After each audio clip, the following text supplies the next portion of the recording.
अब देखो, अब हम लेंगे critical velocity. It is denoted by symbol VC. Suppose this is earth.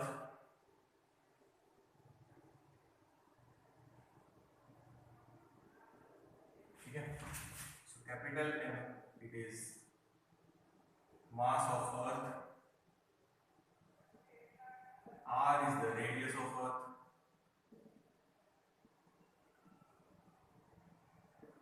ये है रेडियस. अब सैटेलाइट डेफिनेटली सरफेस के क्लोज तो है नहीं, हाइट रहेगी उसकी. तो यहाँ है समझो सैटेलाइट या moon. Moon is the natural satellite and this is an artificial satellite जो अपन लॉन्च करते हैं कम्युनिकेशन के लिए, टेलीविजन के लिए या इंटरनेट के लिए. तो वो सैटेलाइट्स है. तो ये सर्कुलर मोशन में है. ठीक है, और ये है हाइट h. इस सैटेलाइट का नाम है स्मॉल m और मास है small m. So small m is the mass of satellite. पूरा लिखना, सैटरडे मत लिखना. Height of the satellite from surface. पूरा सैटेलाइट लिखना ना. ठीक है, इतना याद रखो. तो ये वापस से मिटा देंगे पर डेरिवेशन में लिखना है, ध्यान रखना है. क्रिटिकल वेलोसिटी का ध्यान देना. सैटेलाइट को लॉन्च करने के लिए आपको पता है रॉकेट यूज होते हैं, तो उसका एक्सप्लेनेशन अपन बाद में लेंगे. तो रॉकेट का काम है इसको थोड़ी वेलोसिटी देना. अगर वो वेलोसिटी क्रिटिकल वेलोसिटी है, यानी जितनी वेलोसिटी सर्कुलर मोशन के लिए चाहिए, अगर उतनी वेलोसिटी उस रॉकेट ने प्रॉपर दे दिया तो सैटेलाइट कौन से मोशन में आ जाएगी? सर्कुलर मोशन में. फिर से बता रहा, ध्यान देना. अच्छा, ये मिटा देते तो डेरिवेशन में काम आएगा. वो देख लो एक बार. तो ये सब मेंशन कर रहे हैं उसने. मास of the earth, radius of the earth, mass of the satellite and height of the satellite from the surface. और स्मॉल r लिख सकते r प्लस h. इसको बोलते ऑर्बिटल रेडियस. यहां से लेके यहां तक का पूरा जो डिस्टेंस है ये, उसको बोलेंगे small r. Small r is r plus h. तो ये लिखते हैं यहाँ पे r प्लस h. तो ध्यान रखना, जब बॉडी सर्कुलर मोशन परफॉर्म कर रही है तो सेंट्रीपिटल फोर्स चाहिए. Centripetal force is directed towards the centre. और यहां वो फोर्स ये पर r और h है. तो ये है force, centripetal force directed towards the centre. That force is gravitational force. Small m capital M. इन दोनों के बीच में जो ग्रेविटेशनल फोर्स है उसकी वजह से. और बॉडी कैसे जा रही? टेंजेंशियली. तो फोर्स और डिस्प्लेसमेंट के बीच में एंगल 90 डिग्री. तो फिर से बता रहा, work done is equals to Fs cos theta. Displacement tangential, so work done 0 cos 90. तो ये फोर्स सिर्फ सैटेलाइट को बाउंड करके रखेगा और इस फोर्स की वजह से हर पॉइंट पे डायरेक्शन चेंज होगी. और पहले बोला सर्कुलर मोशन पढ़ना, उसमें बताया था हर पॉइंट पे डायरेक्शन चेंज हो रही, मतलब कौन सा मोशन परफॉर्म हो रहा? Circular motion. तो एक बार ये सैटेलाइट सर्कुलर मोशन में आ गया तो इसको कोई फ्यूल की जरूरत नहीं है. ये अपने आप सर्कुलर मोशन में घूमता रहेगा because of this gravitational force. तो ग्रेविटेशनल फोर्स ने खाली उसको बाउंड करके रखा है बस. और जैसे अपन स्टोन बांध दो और घुमाओ, तो स्टोन घुमा रहे अपन, ठीक है, तो धागे ने उस स्टोन को बाउंड करके रखा है. सेम वे यहां पे है कि इस सैटेलाइट को ग्रेविटेशनल फोर्स ने, ये देखो gravitational force directed towards the centre. वो ग्रेविटेशनल फोर्स लिखने वाले हैं अपन. What that gravitational force will provide necessary centripetal force. ठीक है, बिना सेंट्रीपिटल फोर्स के सर्कुलर मोशन परफॉर्म नहीं हो सकता. बिना सर्कुलर मोशन के हर पॉइंट पे डायरेक्शन चेंज नहीं होगी. ठीक है, तो हर पॉइंट पे डायरेक्शन चेंज हो रही क्योंकि यहाँ बॉडी सर्कुलर मोशन परफॉर्म कर रही है. और कौन सा फोर्स चाहिए? Centripetal force. तो वो कौन दे रहा? Gravitational force. Gravitational force is providing necessary centripetal force for circular motion. उस फोर्स का वर्क डन है 0, यानी बॉडी वापस अर्थ पे नहीं आने वाली. हर मोशन में कौन से मोशन में आ गई? वो सर्कुलर मोशन. हर पॉइंट पे डायरेक्शन क्या होगी? चेंज. तो वर्क डन क्या है? 0. तो इस फोर्स ने, ग्रेविटेशनल फोर्स ने खाली सैटेलाइट को बाउंड करके रखा है. तो उस पर्टिकुलर ऑर्बिट में, जैसे अभी सैटेलाइट नजदीक लॉन्च किया है, मान लो दूर लॉन्च करना है, ये ऑर्बिट में लॉन्च करना था मान लो, तो वेलोसिटी सेम रहेगी क्या है? अगर नजदीक लॉन्च करना था तो भी वेलोसिटी अलग रहेगी, तो वेलोसिटी अलग अलग रहेंगी, बट इस पर्टिकुलर ऑर्बिट के लिए जो वेलोसिटी चाहिए उसको बोला है क्रिटिकल वेलोसिटी। ठीक है, तो ये काम कौन करेगा? रॉकेट। तो लॉन्चिंग ऑफ सैटेलाइट सबसे लास्ट में देखेंगे। एक मिनट,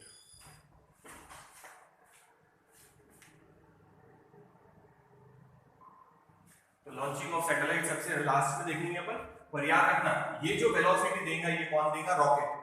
अगर उसने प्रॉपर टेंजेंशियल वेलोसिटी दे दिया जिसकी वजह से वो बॉडी सर्कुलर मोशन में आ गई तो फिर रॉकेट हट जाएगा। एक बार बॉडी सर्कुलर मोशन में आ गई तो वो कंटिन्यूअसली अर्थ के अराउंड सर्कुलर मोशन में ही रहेंगी। ठीक है, जैसे मून में अपन यहाँ से फ्यूल भेजते क्या रहे हैं, मून का फ्यूल खत्म हो गया होगा, पेट्रोल भेजो यहाँ से, नहीं तो गोल नहीं घूमेगा। कोई फ्यूल की जरूरत नहीं है, कोई एनर्जी नहीं है, वर्क डन क्या था? जीरो। तो इट इज रिवॉल्विंग। ये मून भी हो सकता, नेचुरल सैटेलाइट, ये artificial satellite.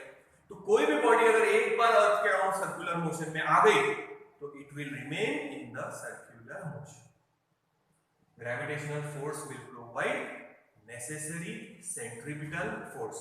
Gravitational force will provide necessary centripetal force. So yeah, the gravitational force is directed toward the center. It will provide necessary centripetal force. तो इस force का काम इतना है खाली कि उस सैटेलाइट को बाउंड करके रखना। अगर मान लो लॉन्च करते समय कुछ गड़बड़ हो गई और सर्कुलर मोशन नहीं हुआ, सैटेलाइट यहाँ आ गई, अब ये सर्कल नहीं है तो वो सैटेलाइट वापस अर्थ पे गिर जाएगी।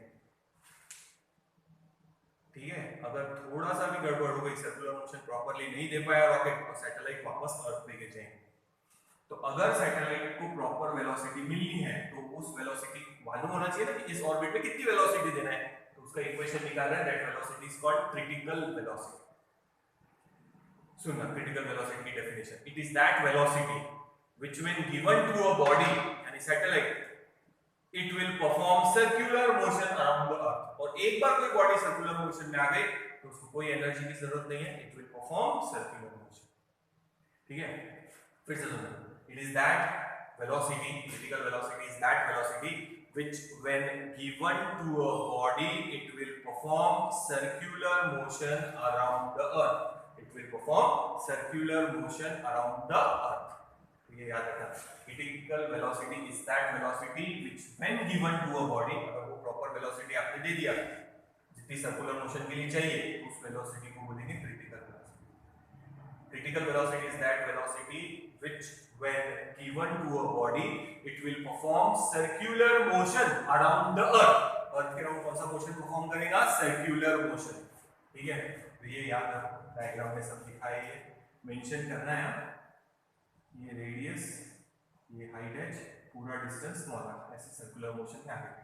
तो हर पॉइंट पे जैसे सैटेलाइट यहाँ पे भी आ गया तो ये यूनिफॉर्म सर्कुलर मोशन है, तो क्रिटिकल वेलोसिटी उतनी ही रहेगी हर जगह पे। टेंजेंशियल यहाँ आ गई सैटेलाइट तो यहाँ पे भी टेंजेंशियल वेलोसिटी उतनी रहेगी, क्रिटिकल वेलोसिटी। मैग्नीट्यूड सेम है क्योंकि यूनिफॉर्म सर्कुलर मोशन रहेगा, मैग्नीट्यूड सेम है, सिर्फ डायरेक्शन हर पॉइंट पे चेंज हो रही है, यूनिफॉर्म सर्कुलर मोशन। ठीक है, तो याद रखो रॉकेट ये वेलोसिटी देगा। अगर रॉकेट ने प्रॉपर वेलोसिटी दे दिया जिससे बॉडी अगर थोड़ा सा भी सर्कुलर मोशन परफॉर्म कर ले और फिर आपने वो रॉकेट हटा दिया तो भी अब बॉडी कंटिन्यूअसली सर्कुलर मोशन में रहेंगी। तो कितनी वेलोसिटी देना उसका इक्वेशन डिराइव कर रहे हैं, उस वेलोसिटी को बोलते हैं critical velocity. Critical velocity is that velocity which when given to a body it will perform circular motion around the earth. ठीक है, तो ये हटा है। तो सेंट्रीपिटल फोर्स कौन देगा? देखो, for circular motion the centripetal force is necessary. अगर ये फोर्स हटा दूं तो बॉडी कैसे चली जाएंगी? टेंजेंशियल। तो वो फोर्स के बिना सर्कुलर मोशन परफॉर्म नहीं हो सकता। सेंट्रीपिटल फोर्स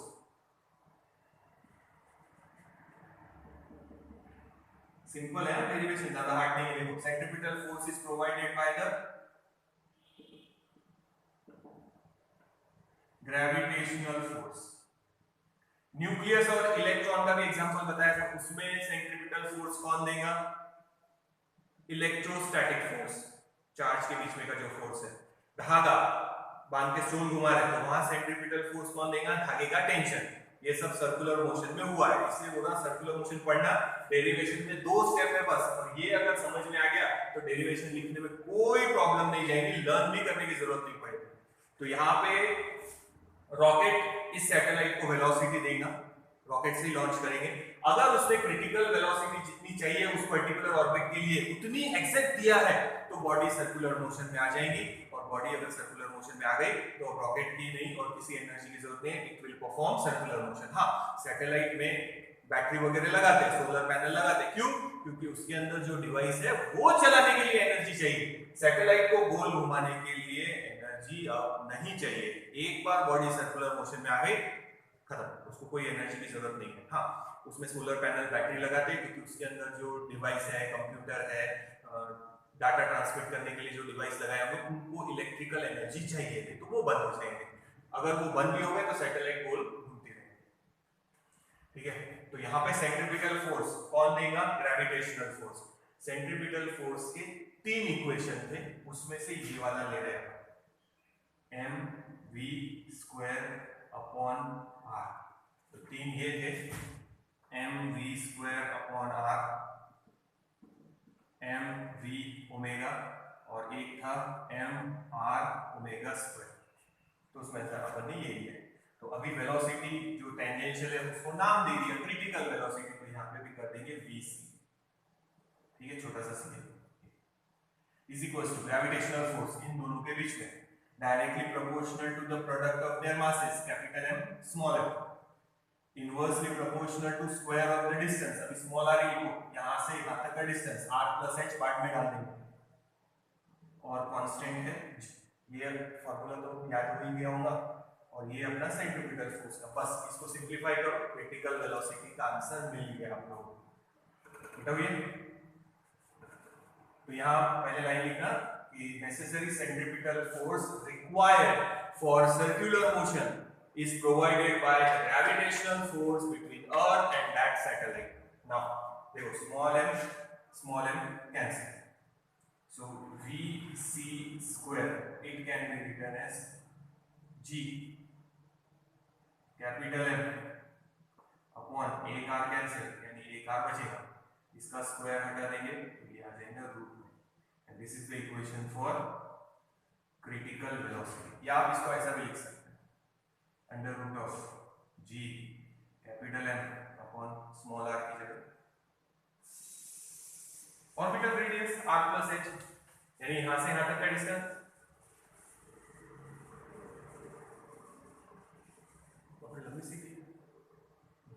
यहां से यहां तक का डिस्टेंस स्मॉल r है, यानी r + h, पहले ही बताया, ये हो गया डेरिवेशन। बस इतना सिंपल है, याद रखना है, ये पॉइंट मेन है कि सेंट्रीपिटल फोर्स कौन प्रोवाइड करेगा? Gravitational force. ये ग्रेविटेशनल फोर्स का formula directly proportional to the product of their masses and inversely proportional to square of the distance between them, और g यूनिवर्सल ग्रेविटेशनल कांस्टेंट, और ये centripetal force mv² होगा। Simple, this is the formula, note down करो।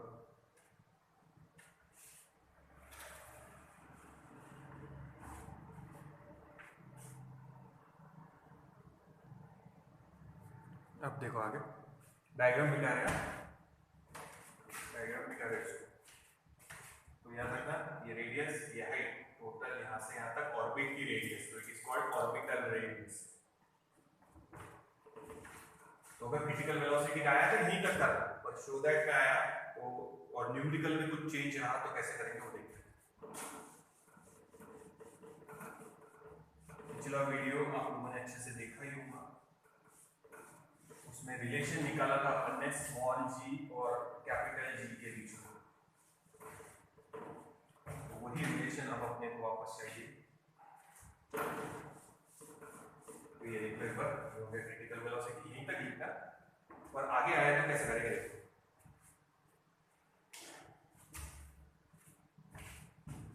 अभी satellite कहाँ थी? Height पे, चलो यहाँ छोटी सी डायग्राम बना देंगे, ये अर्थ, ये सैटेलाइट, और ये सर्कुलर मोशन, ये हाइट h, ये रेडियस r, ये ऑर्बिटल रेडियस स्मॉल r, ये critical velocity vc, capital M is the mass of the earth, small m is the mass of the satellite।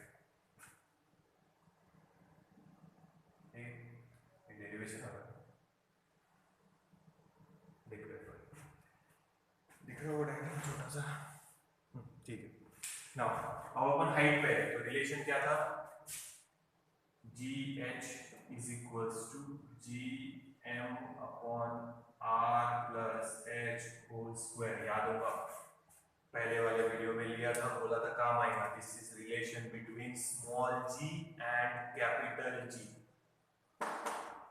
पर अभी हाइट पे है अपन, यानी अर्थ से दूर है, देखो तो g की वैल्यू कम होगी, तो GH लिखा है, ठीक है ना। ये वैल्यू इसमें डालो, इसमें, तो VC का फॉर्मूला क्या है, वापस से लिख लेते, ये है GM अपॉन में R प्लस H, ठीक है। तो यहां से GM की वैल्यू डालो, तो इसको इधर मल्टीप्लाई कर देंगे, इसको इधर, so it becomes GH in bracket R plus H whole square. तो GM की वैल्यू सब्स्टिट्यूट किया है यहाँ पे, तो ये इधर मल्टीप्लाई करके, अब R प्लस एक H कैंसिल हो जाएगा, तो अंदर बचेगा GH और ये एक R प्लस H। तो न्यूमेरिकल सॉल्व करते समय अगर कैपिटल G की वैल्यू गिवन है, जो कि अपने को मालूम ही रहेगी, कैपिटल M की वैल्यू गिवन है, तो ये वाला फॉर्मूला यूज करना। और अगर उन्होंने ये नहीं दिया, कैपिटल M और G नहीं दिया है, और डायरेक्ट बोला है कि वहां पे G की वैल्यू, स्मॉल g की वैल्यू है 8, हाइट है ना, तो 9.8 से कम हो जाएगी। समझो यहाँ सरफेस पे है G की वैल्यू 9.8, यहाँ हो गई समझो 8, तो उन्होंने वो वैल्यू दे दिया कि G की वैल्यू 8 है, तो फिर यहाँ ये वाला फॉर्मूला यूज करें। तो गिवन के हिसाब से देखेंगे, G और M की वैल्यू गिवन है, मास ऑफ द गिवन है, और कैपिटल G की वैल्यू गिवन है, तो ये फॉर्मूला यूज करना क्रिटिकल वेलोसिटी। बट अगर GH यानी वहां पे एक्सेलरेशन ड्यू टू ग्रेविटी जो कम रहेगा, 9.8 से डेफिनेटली कम ही रहेगा, जो भी रहेगा 6, 8, 7 जो भी रहेगा, पर हाइट पे जाएंगे तो G की वैल्यू कम होने वाली है, समझाया है इसके पहले वाले वीडियो में। फोर्स कम हो जाएगा तो G की वैल्यू भी कम, तो ये वाला फॉर्मूला यूज करना अगर G की वैल्यू गिवन है, तो स्मॉल g की एक्सेलरेशन ड्यू टू ग्रेविटी। तो यहां तक याद रखो। अब सेकंड ले रहे हैं, इसमें थोड़ा चेंज और है, वो भी बताता, तो ये दोनों इक्वेशन वापस लिख लेंगे अपन एक बार। तो ये मिटा रहा मैं पूरा, और इसके पहले जो लिखा था ना अपन ने, capital R, capital M, small m, R plus H, वो सब लिखना है, ध्यान रखना। ये नोट डाउन करो, आगे चले। अब देखो क्रिटिकल वेलोसिटी का है, तो इतना ही लिखना है। अपन अब जो ले रहे हैं वो स्पेशल केस है, न्यूमेरिकल में काम आएगी, या फिर क्वेश्चन में पूछा तो स्पेशली मेंशन करेंगे। If the satellite is orbiting very very close to the earth, अभी इतनी भी क्लोज नहीं कि यहां से जाते हुए दिखेगी कि वो देखो सैटेलाइट जा रही है, हाइट होगी 100 किलोमीटर, 200 किलोमीटर, क्लाउड्स के आगे, ठीक है, तो 100-200 किलोमीटर हो सकते हैं, तो सैटेलाइट हाइट निग्लेक्ट कर सकते हैं अपन, क्योंकि रेडियस ऑफ अर्थ कितनी है, 6400 किलोमीटर, तो हाइट अगर कम है तो अपन हाइट को निग्लेक्ट कर सकते हैं। तो हाइट को निग्लेक्ट करेंगे तो h को देखो, एक बार डायरेक्ट बता रहा हूं, फिर पूरा मेथड से भी बताऊंगा, h को यहां से निग्लेक्ट कर दो, तो ये फॉर्मूला आएगा, और यहां से भी h को निग्लेक्ट कर दो, तो ये फॉर्मूला है। सिर्फ h हटा दिया, gh का भी h हटा दिया, r प्लस h का भी h हटा दिया, तो ये फॉर्मूले आएंगे। तो वो मेथड से लाके बताता, सिर्फ अभी सिर्फ बता दिया कि क्या आंसर आना चाहिए, तो अभी मेथड से ला रहे हैं, ये आंसर हम मेथड से लाएंगे, ठीक है, ध्यान दो। ये मिटा देते हैं। सैटेलाइट अभी भी सर्कुलर मोशन नहीं है, ध्यान रखना, satellite is in circular motion, but it is orbiting very close to the earth, earth के एकदम क्लोज है। अब फिर से बता रहा, क्लोज का मतलब ये नहीं कि जाते हुए दिखेंगे अपने को, हाइट रहेंगी 100 किलोमीटर, 200 किलोमीटर, ऐसे 6400 बहुत बड़ी वैल्यू है, उससे ये कम ही रहेंगे। फिर से देखो, अब अपन यहाँ एक स्पेशल केस ले रहे हैं कि h is very very small as compare to r, यानी ये है अर्थ और ये सैटेलाइट यहाँ है क्लोज, तो अपन h की वैल्यू को निग्लेक्ट कर रहे हैं, h की वैल्यू को निग्लेक्ट कर रहे हैं, तो सेंट्रीपिटल फोर्स क्या आएगा, mv² upon r, small r की जगह कैपिटल R लिखेंगे, it is equal to gravitational force directly proportional to the product of their masses, ये अर्थ का मास कैपिटल एम, ये सैटेलाइट का मास स्मॉल एम, ये क्रिटिकल वेलोसिटी। एच को neglect कर दो, यानी रेडियस ऑफ द अर्थ लेना है खाली, तो इट इज आर स्क्वायर और ये constant G. So small M cancel, so critical velocity will be square, एक आर कैंसिल हो गया तो ये बचेगा ऊपर G M capital mass of earth, और एक आर कैंसिल तो अपन में स्क्वायर हटा दो तो इसको डाल दो। देखो आ गया, जो बोला था वही फॉर्मूला, ठीक है। तो ये नोट में है, आया तो लिखना है, तो इसके पहले जब लिखा था वही क्रिटिकल वेलोसिटी की इक्वेशन है। अब कंडीशन है यहाँ पे कि height is very very small, या अपन बोल सकते हैं satellite is orbiting very close to the surface of the earth, तो ये वाली इक्वेशन हो, ठीक है। चलो आगे बढ़ते हैं। अब सरफेस के क्लोज ही है तो जी का रिलेशन ये लेंगे एट द सरफेस वाला 9.8 जी की वैल्यू, तो ये ले लेंगे relation between small G and capital G. फिर से बोल रहा हूं, फर्स्ट वीडियो अच्छे से देखो, फिर आगे ये सेकंड वीडियो कंटिन्यू करना। Relation between small G and capital G, ये सरफेस पे है। अब अपन सरफेस के क्लोज है तो भी वही रहेगा, पहले बोला था सरफेस या सरफेस से क्लोज है तो जी की वैल्यू 9.8। हाँ, अगर आप बहुत ज्यादा दूर जाएंगे तो जी की वैल्यू चेंज हो जाएंगे, ये हो गया। तो अब यहाँ जी एम की वैल्यू डालते हैं, V C is equals to under root ये जी एम की जगह ये इधर multiply G into R square, और अपॉन में ऑलरेडी आर था, so V C is equals to under root G into R. This are the equation for critical velocity when the satellite is orbiting, condition याद रखना, satellite is orbiting very very close, ठीक है। तो height h के लिए क्या आया था formula, VC is equals to under root GM upon R plus H, या फिर दूसरा आया था under root GH, यानी हाइट पे एक्सेलरेशन ड्यू टू ग्रेविटी, और ये फॉर्मूला R plus H। तो ये H ऐसे मत लिखना बेटा साथ में, ठीक है। फिर से बोल रहा है, ये मल्टीप्लिकेशन जैसा हो जाएगा, ये छोटा सा H यहाँ पे है, ये बताने के लिए कि वो एक्सेलरेशन ड्यू टू ग्रेविटी है एट हाइट H, बस इतना याद रखो। तो देखो, इसमें से H हटा दिया, ये फॉर्मूला मिल गया, इसमें से H हटा दो, ये फॉर्मूला मिल गया, पर ये मेथड से ही बता दिया पूरा। तो ये फॉर्मूले लगाना कब, when the satellite is at height h, और ये फॉर्मूले लगाना कब, when the satellite is orbiting very very close, ठीक है। अब अपने को g की वैल्यू पता है 9.8 into radius of earth 64 into 10⁵, और ये रूट में लर्न नहीं करना है, सिर्फ बता रहा है, याद रखना। अप्रोक्सीमेटली 8 किलोमीटर पर सेकेंड आएगा, अप्रोक्सीमेटली कितना आएगा, 8 किलोमीटर पर सेकेंड, या मीटर में चाहिए तो ऐसे लिखो 8000, k स्टैंड फॉर 10⁵, किलोमीटर पर सेकेंड या मीटर पर सेकेंड, 8000 मीटर पर सेकेंड, इतनी स्पीड रहेगी उस सैटेलाइट की, अगर वो क्लोज है तो 8 किलोमीटर अप्रोक्सीमेटली है, 7 पॉइंट समथिंग 9 समथिंग आएगा, तो अपन अप्रोक्सीमेटली 8 याद रखना है। बाद में जब निकल लेंगे तब सॉल्व करेंगे उसको, तो अभी फिलहाल जस्ट याद रखना। तो ये है क्रिटिकल वेलोसिटी की इक्वेशन, ये है when the satellite was at height h, ये है equation when the satellite is orbiting very close, h को निगलेक्ट कर दिया। देखो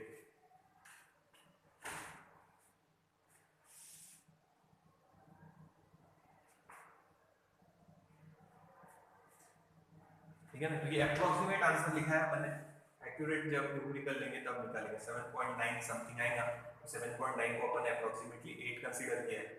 8 क्यों कंसीडर किया वो बताता हूं, इसको g की वैल्यू को रफली 10 ले लो सिंपलिसिटी के लिए, तो 64 का रूट 8 और ये 10⁶ का 10⁵, यानी कोई 8000, 10⁵ हटा दिया तो मीटर पर सेकंड का बन गया वो 8 किलोमीटर पर सेकंड, इसीलिए वो रफ आंसर लिया है। जब न्यूमेरिकल सॉल्व करेंगे तो देखिए, तो याद रखना है। तो ये हो गया इक्वेशन क्रिटिकल वेलोसिटी, दोनों हो गए, the satellite is revolving at height h, and ये हो गया when the satellite is revolving very close. ये फॉर्मूले क्रिटिकल वेलोसिटी के आप मून को भी लगा सकते हैं, तो मून की वेलोसिटी अगर निकालना है तो ये हो जाएगा मास ऑफ अर्थ, ठीक है। और ये मून से अर्थ तक का डिस्टेंस, सेंटर से सेंटर तक का।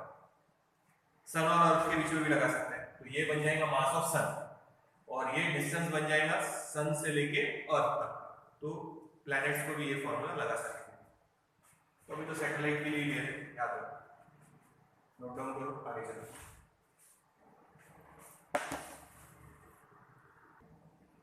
अब अपन लेंगे टाइम पीरियड ऑफ सैटेलाइट, ठीक है, देखते हैं,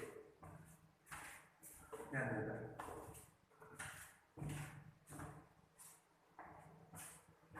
छोटी सी रेखा बनाई गई, दिस इज अर्थ,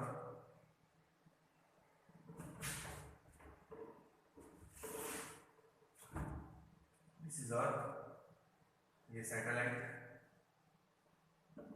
और ये उसका ऑर्बिट, ये कैपिटल है, ये हाइट फ्रॉम द सरफेस यहाँ से यहाँ तक, ये उसकी क्रिटिकल वेलोसिटी जो भी इक्वेशन डिराइव किया है, ये स्मॉल आर ऑर्बिटल रेडियस। तो फिर से लिख रहे हैं capital M, it is mass of earth, R is the radius of अर्थ, ये भी डेरिवेशन में लिखना है इसके लिए। Small m will be mass of satellite,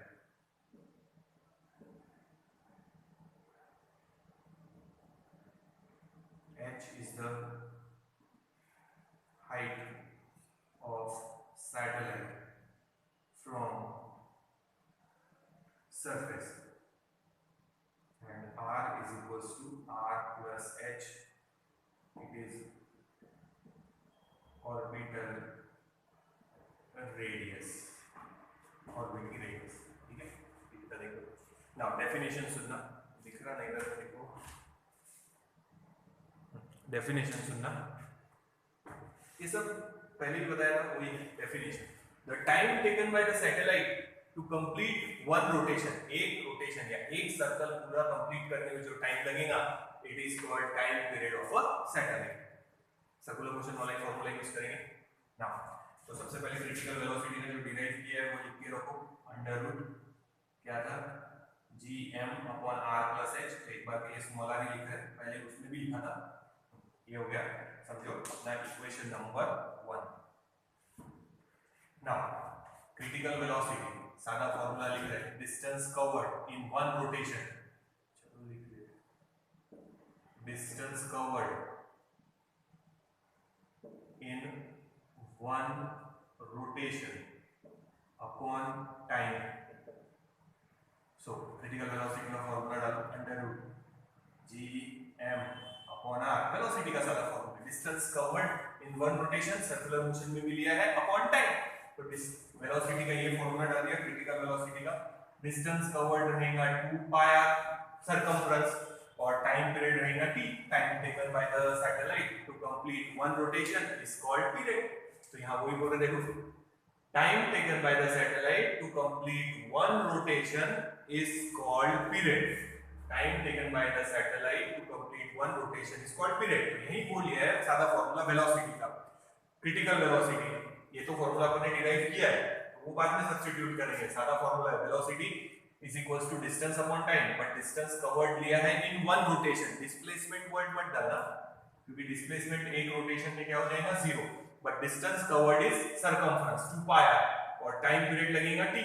देखो सादा है, लर्न करने की जरूरत नहीं है, सिंपल है, वेलोसिटी का formula distance upon time, critical velocity का फॉर्मूला सब्स्टिट्यूट किया है, बस देखो, the time taken by the satellite to complete one rotation is called period. तो distance covered in one rotation upon time is velocity, velocity is equals to distance covered in one rotation upon time.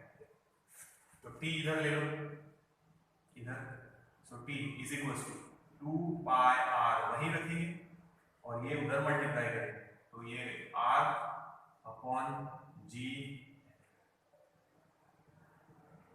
t को इधर लिया, इसको उधर, और ये upon, देखो now formula t is equals to 2 pi। अच्छा, रूट से बाहर निकालते हैं, जैसे अगर रूट में है r स्क्वायर, तो अपन क्या लिखते हैं, r, बट ये r उल्टा कर रहे हैं, इस r को अंदर डाल दो रूट के, ठीक है, इसको स्क्वायर करना पड़ेगा। तो देखो समझ में आता है, ये हो जाएगा अंदर जाके स्क्वायर, और एक और r है तो it becomes r³ upon gm. So this is the formula for time period of a satellite in one rotation. Simple है, अगर ये फॉर्मूला याद है तो इजी। तो ये r को अपने को अंदर लेना है, तो r को अंदर, ठीक है। तो देखो यहां समझा जाए, ये r बाहर है और अंदर है √r, ठीक है। ये अब इसको अंदर लिखेंगे तो आप ऐसा लिख सकते हैं r और r² तो रूट में डाल दो, तो r² पहले बाहर निकाल लो तो ये बचेगा, तो r1 और ये क्या बन जाएगा √r³, ठीक है ना। तो इस r को अंदर ले लो रूट में, तो क्या बन जाएगा r², बाहर निकाल लो ये मिलेगा, तो ये बन गया, ठीक है। आप इसको चाहे तो ऐसा भी लिख सकते, 2π√r³ की जगह आप अब लिख सकते हो उसको r+h³ अपॉन gm। ये देखो, तो यहां तक आ सकते हो। तो ये डेरिवेशन हो गया टाइम पीरियड का। नोट में लिखना है, थोड़ा सा देखते हैं उसको क्या है, पहले नोट डाउन कर लो।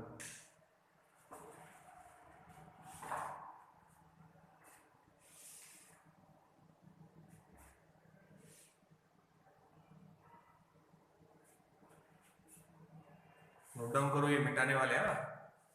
तो डेरिवेशन में पहले डेफिनेशन लिखना है इसकी, the time taken by the satellite to complete one rotation is called period. फिर डायग्राम बनाना, फिर उसमें ये सब लिखना, capital M mass of earth, radius of earth, small m mass of the satellite, h is the height of the satellite from the surface, ये height है surface से, कितनी हाइट पे है, r is the small r is the r+h orbital radius, यानी यहां से यहां तक का पूरा डिस्टेंस, उसके सर्कुलर मोशन की रेडियस। सादा formula, velocity is equal to distance upon time, एक रोटेशन में डिस्टेंस कवर होगा equal to circumference upon time period t और क्रिटिकल वेलोसिटी की वैल्यू। सिंपलीफाई करेंगे तो this is the final answer. Note down करो, मीटा रेट्स को, फिर आगे चलते हैं।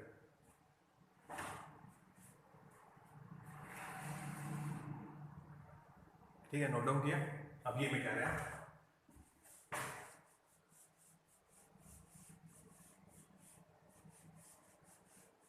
कभी भी के साथ नोट में आ सकता है या शो दैट में आ सकता है, ये याद रखना। स्क्वायर करो इसको, स्क्वायरिंग बोथ साइड्स, क्या मिलेगा p², नोट में लिख रहे समझो, ये first point p², show that में आया तो इसके बाद ये स्टेप कंटिन्यू करना, क्या आएगा शो दैट में बताना, t², हाँ इसका भी स्क्वायर करो, 2 का स्क्वायर 4, पाई का स्क्वायर, पाई स्क्वायर कर दिया, ये याद है ना, सर्कमफ्रेंस का फॉर्मूला 2πr, वो ध्यान रखना, और इसका रूट हट गया तो ये बचेगा r³ अपॉन gm। देखो 4 कांस्टेंट है, पाई की वैल्यू कांस्टेंट है, स्क्वायर की भी कांस्टेंट ही रहेगी, g universal gravitational constant and mass of earth is also constant, तो अपन ऐसा लिख सकते हैं t² इज इक्वल्स टू, बाकी सब फॉलो कर लो, 4π² अपॉन gm और ये r³, तो ये सब कांस्टेंट हटा दो तो प्रोपोर्शनल की साइन डाल सकते, t² is directly proportional to r³। अगर show that आया कि show that the time period of the satellite, the square of the time period of the satellite is directly proportional to cube of its orbital radius, तो फिर ये step के बाद ये steps follow कर लेना, ठीक है ना। अगर आया तो, नहीं तो सिर्फ टाइम पीरियड का बोला तो यहां तक करके छोड़ देना, बट अगर उन्होंने मेंशन ही किया है कि शो दैट, डिराइव करो पहले टाइम पीरियड का equation and then show that the square of the period is directly proportional to cube of the orbital radius, cube of the orbital radius, यानी p² is directly proportional to r³। ऐसा show करने के लिए आया square of the period is directly proportional to cube of the orbital radius। अगर ऐसा show that आया तो फिर इसके बाद ये स्टेप फॉलो कर लेना, या ऐसे भी लिख सकते हैं, तो ये तो जनरली आएंगे, स्मॉल r मतलब वही r+h डाल सकते हैं।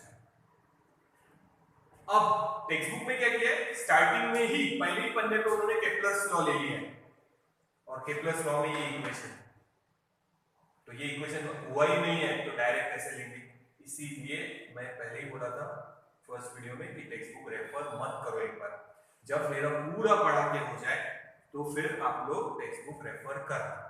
जब मैं बोलूँ कि अब मेरा चैप्टर खत्म हो गया तब टेक्स्ट बुक रेफर करना, तो आपको मिल जाएंगे सारे के सारे पॉइंट। अब इसके बाद अपन केपलर्स लॉ लेंगे, तो ये इक्वेशन हो चुका है, तो ये इक्वेशन उसमें मेंशन कर पाएंगे कि कहां से आया। ठीक है, तो इतना नोट डाउन करो, अगर आया तो इसके बाद ये कंटिन्यू करना। ठीक है, तो ये भी मिटा रहे हैं आगे, तो दैट आ सकता है। और ये अपने न्यूमेरिकल वगैरह में काम आएगा, T square is directly proportional to R cube, और ये केपलर्स लॉ का स्टेटमेंट है एक, तो वो अपन देखेंगे जब केपलर्स लॉ लेंगे ना। सेकंड नोट देखो,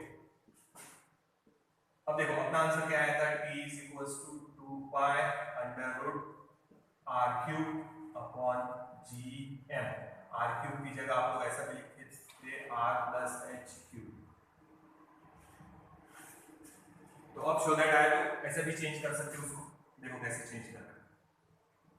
relation between small g and capital G क्या था, gm at height h, gm upon r plus h whole thing square, इसमें सब्स्टिट्यूट करो, t is equals to 2 pi under root, ये वैसे ही रहेगा r plus h whole cube upon में gm की value यहाँ से डालो, तो आएगा वो g, ये छोटा सा h है, और ये r plus h whole thing square, ये gm की वैल्यू इस रिलेशन पर से सब्स्टिट्यूट करो, तो r plus h एक कैंसिल, स्क्वायर है एक बचेगा यहाँ पे, so t is equals to 2 pi under root r plus h upon ये बचेगा gh,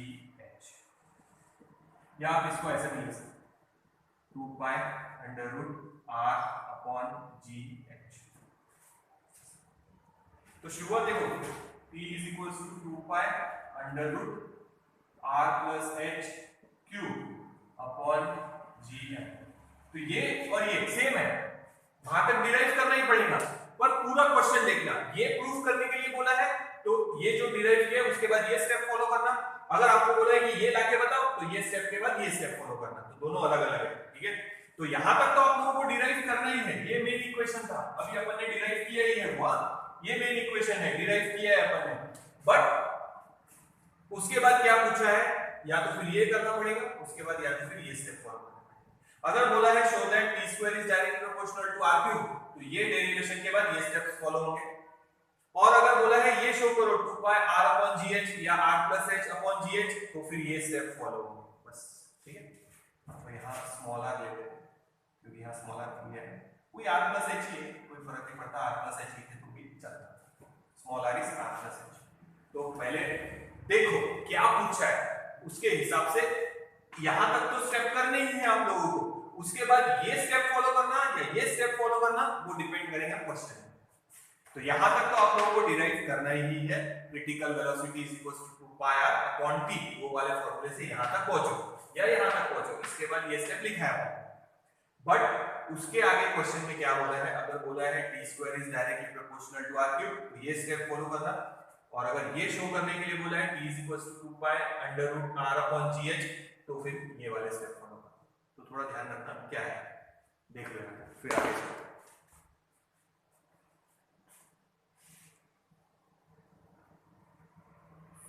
नोट डाउन करो,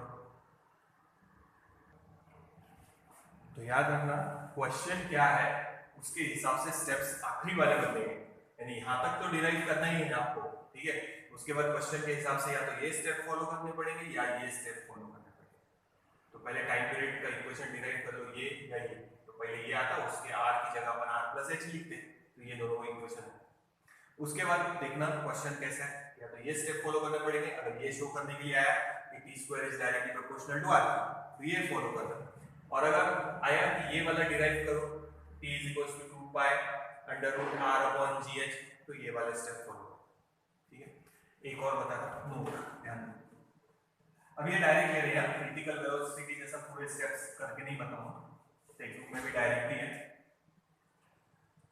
third note, if h is very small as compared to r, h is very small means satellite is orbiting very close। ठीक है, तो equation में से h को neglect कर दो, तो यहां से h को निगलेक्ट कर दें, तो ये इक्वेशन बन जाएगा t इज इक्वल टू 2 पाई, ये हट जाएगा h यहाँ से, तो ये बचेगा r cube upon G N, ठीक है। और इसमें से भी h हटा दो, तो ये इक्वेशन ऐसे भी लिख सकते हैं p is equal to 2 pi under root h हट गया तो ये r आ गया, और यहाँ से भी h हटा दो, g की वैल्यू सरफेस वाली लेना है तो g, तो ये भी फॉर्मूला यूज कर सकते, तो पूरे स्टेप से डिराइव कर सकते जैसे अभी तक किया है, h हटा देना बस। पर ये डायरेक्ट याद रखो अभी कि अगर अपन ने h को निगलेक्ट किया तो h निगलेक्ट कर दो, यहाँ से भी h निगलेक्ट करो, क्या बचेगा r क्यूब अपॉन gm, ये रहा। और यहाँ से भी दूसरे इक्वेशन से भी h को निगलेक्ट कर दो, तो h हटा दो, ये भी h हटा दो, ये g की वैल्यू है एट हाइट h, अब g की वैल्यू लेना है सरफेस पे, h हट गया, ये भी h, तो r अपॉन g, डायरेक्ट ये फॉर्मूला याद रखो या ये याद रखो, ये तीनों नोट के पॉइंट याद है। तो डिराइव जो किया है वो करना है, उसके बाद क्या पूछा है उसके हिसाब से क्वेश्चन को आगे बढ़ाना। तो ये हो गया टाइम पीरियड ऑफ सैटेलाइट। देखो इसी इक्वेशन को ऐसे भी अरेंज कर सकते, इसको ऐसे अरेंज कर सकते, और ये कैसे लिया है, हाइट कम है निगलेक्ट कर दो, तो वो वाली कैसे लिया है, h को निगलेक्ट किया यहाँ से, और यहाँ से भी h को निगलेक्ट कर दो। देखिए तो ये अपना टाइम पीरियड का हो गया, क्रिटिकल वेलोसिटी का हो गया। तो आज के इसका होमवर्क है, दोनों डेरिवेशन भेजना है, पहले क्रिटिकल वेलोसिटी का और उसमें सैटेलाइट ऑर्बिटिंग वेरी क्लोज वाला भी भेजना है, और ये टाइम पीरियड वाला भी पूरा t = 2 pi under root r cube r plus h cube upon gm यहाँ तक, और फिर तीनों केस भी लिख के भेजना, ठीक है। कोशिश करो बिना देखे लिखने की, हाँ अगर कहीं अटको तो फिर वीडियो वापस से एक बार देख के फिर कर लेना, पर बिना देखे करने की कोशिश करना, ठीक है। एक बार डेरिवेशन आपने बिना देखे लिख लिया तो फिर आगे कोई प्रॉब्लम नहीं जाएगी, और कुछ हार्ड नहीं है, डेरिवेशन इजी है, ठीक है। सिर्फ सर्कुलर मोशन के फॉर्मूले बोल रहा, वापस से पढ़ ले एक बार, बस इतना करना है। देखो